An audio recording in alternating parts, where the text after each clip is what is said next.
का सामना कर रही है। कई जगह पर लैंडस्लाइड हुई है, मार्ग पूरी तरीके से बाधित है। अशोक कुमार हमारे साथ में है, फॉर्मर डीजीपी उत्तराखंड। सर, फिलहाल उत्तराखंड के जो चैलेंजेस है, क्लाइमेटिक बैरियर्स हैं, उनको देखते हुए अगर रेस्क्यू ऑपरेशन की बात की जाए, अगर राजनीति को फिलहाल साइड रख दें, तो उसको कैसे अंजाम दिया जा रहा है और लगभग कितना समय लगेगा सभी टीमों को रेस्क्यू स्थल पर पहुंचने में?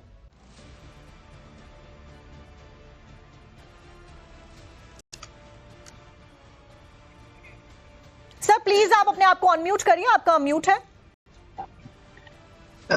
यस, जहां तक मेरी जानकारी है, सुखी टोप में भी बादल फटा है, तो रास्ते तो कटे हुए हैं, परंतु हेलीकॉप्टर आदि से जाया जा रहा है। रेस्क्यू ऑपरेशन तो जारी है, पर आप इसकी स्थिति समझिए। अगर जैसे आपने वीडियो देखा है, जो सबसे बड़ी आपदा जो धराली में जहां आया है, तो जो जलजला जिसे बोलेंगे, जो एक बार आया जिसमें 40-50 घर पूरे बह गए हैं या होटल्स वगैरह, तो उसमें 90% चांस है कि मोस्टली लोग उसमें मलबे में ही नीचे दब गए होंगे और कुछ लोग उसके साथ नदी में बह गए होंगे।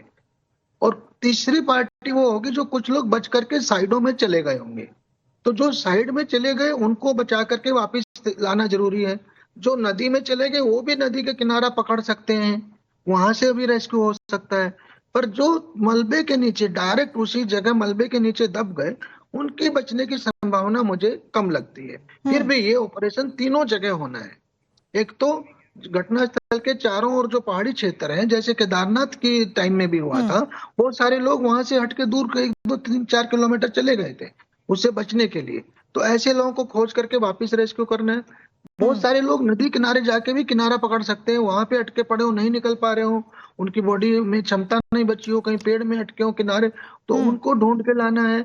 और तीसरा, कभी कभी मलबे में भी एक आध आदमी जिंदा बच जाता है, सांस चल रही होती है, हो सकता है उसकी नाक बाहर हो, बाकी बॉडी अंदर हो। और यही कारण है कि जो डॉग स्क्वाड की टीम्स है उनको भी तैनात किया गया है ताकि लोगों को बाहर निकालने में आसानी हो सके, क्योंकि मलबा बहुत ज्यादा है, करीबन 30 फीट बताया जा रहा है मलबा। अतुल सतीश जी भी हमारे साथ में है, संयोजक जोशीमठ बचाओ संघर्ष समिति।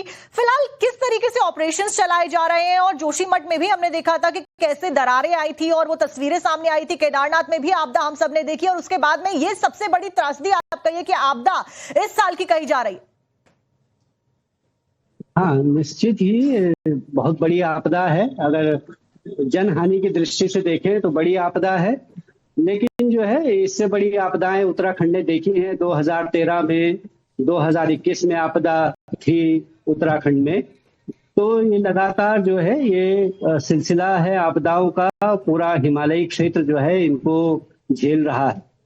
और मौसम का जो बदलाव है उसने इसको और ज्यादा एग्रीवेट कर दिया और ज्यादा बढ़ा दिया है।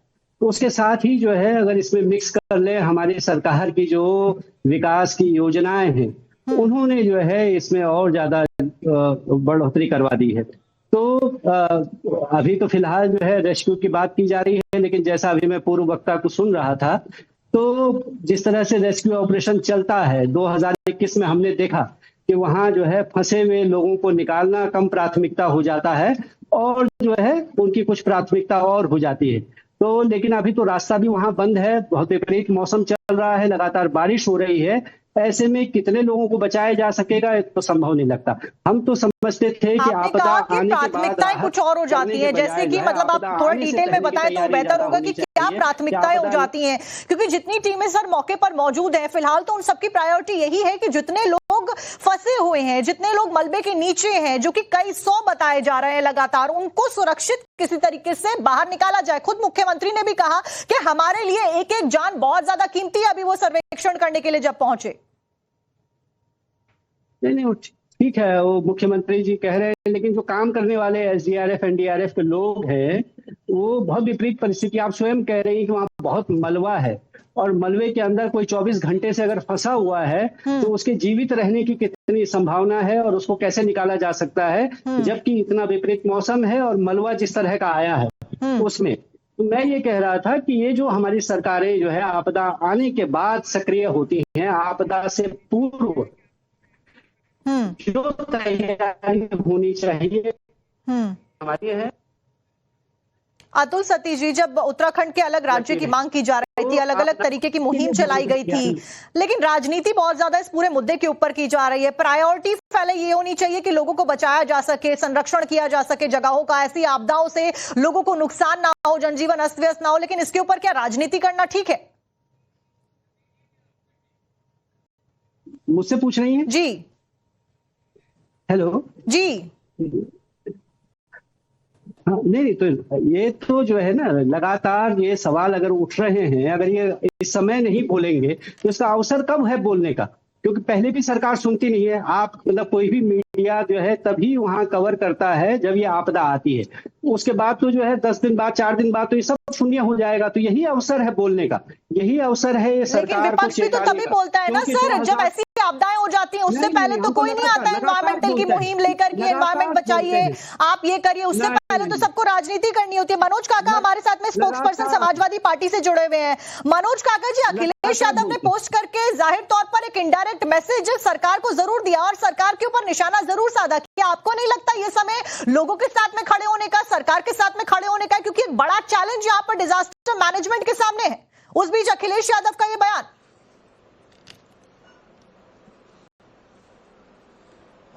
आप बिल्कुल सही कह रही हैं। और अखिलेश यादव जी जब भी जो भी कहते हैं पर्यावरण को लेके, राजनीति को लेके, समाज को लेके, वो शाश्वत सत्य कहते हैं। वो इसलिए सत्य कहते हैं कि वो कहीं न कहीं दरबारीगिरी नहीं करते हैं। अखिलेश यादव जी की जो प्रतिबद्धता है इस भारत के 140 करोड़ लोगों के प्रति है, उत्तराखंड के लोगों के प्रति है, उत्तर प्रदेश के लोगों के प्रति है। तो इसीलिए अखिलेश यादव जी इस तरह की, जो अखिलेश यादव जी बात कर रहे थे, आपको तो पूरा याद होगा, मैं समझता हूं इतनी पर्यावरण के प्रति आपकी समझदारी जरूर होगी कि उसी उत्तराखंड में प्रोफेसर सानंद स्वामी गंगा के अविरलता और निर्मलता के लिए, गंगा के ही नहीं सभी नदियों के अविरलता और निर्मलता के लिए सरकार के खिलाफ आंदोलन कर रहे थे। उसको समाजवादी पार्टी और पूरे देश के जो भी पर्यावरणविद लोग थे उनका समर्थन था। लेकिन सरकार ने प्रोफेसर सदानंद स्वामी के बात सुनने के बजाय उनका जो विरोध था, उत्तराखंड में जो हाइड्रो पावर प्रोजेक्ट चल रहे हैं, पूरी दुनिया में हाइड्रो पावर प्रोजेक्ट कोई भी अपने निर्मल नदियों पे नहीं बनाता, लगातार नहीं बनाता, उसके संरक्षण का भी काम करता। क्योंकि हमने एक डिप्लोमा कोर्स किया हुआ है, एक post graduate diploma environmental science, तो हम लोगों को पर्यावरण की समझ है। तो जब आप सारे संसाधन अपने उद्योगपतियों की, जिनकी चाकरी कर रही है उत्तर प्रदेश समेत देश की सरकार, जिनके जेट से देश की सरकार के मुखिया चलते हैं, जो 362 करोड़ रुपया अपने विदेशी खर्चे पे तो नरेंद्र मोदी खर्च करते हैं, लेकिन देश के और नदियों के संरक्षण पर एक खर्च नहीं। आज ये सवाल किससे पूछा जाए कि उन नदियों के संरक्षण के लिए क्या हुआ? बारिश का जब भी मौसम आता है, बादल फटता है, उत्तराखंड के लोगों ने हमेशा त्रासदी झेली है। अपने पोस्ट में उन्होंने जिक्र किया कि कुछ लोगों द्वारा किया जा रहा दुर्व्यवहार ही मूल कारण है। तो ये स्वार्थी लोग कौन है? सरकार को कह रहे हैं क्या अखिलेश यादव? ये स्वार्थी लोगों का जिक्र जो उन्होंने अपने पोस्ट में किया सोशल मीडिया पर, ये स्वार्थी ये स्वार्थी लोग नरेंद्र मोदी जी के और भारतीय जनता पार्टी के पोषित उद्योगपति हैं, जो उत्तराखंड को और उत्तराखंड के संसाधनों को बर्बाद कर रहे हैं और वहां के लोगों के जीवन की जरा सा भी परवाह नहीं कर रहे। वो लोग हैं जो मुवाडों का 1.5 लाख का चश्मा लगाते हैं,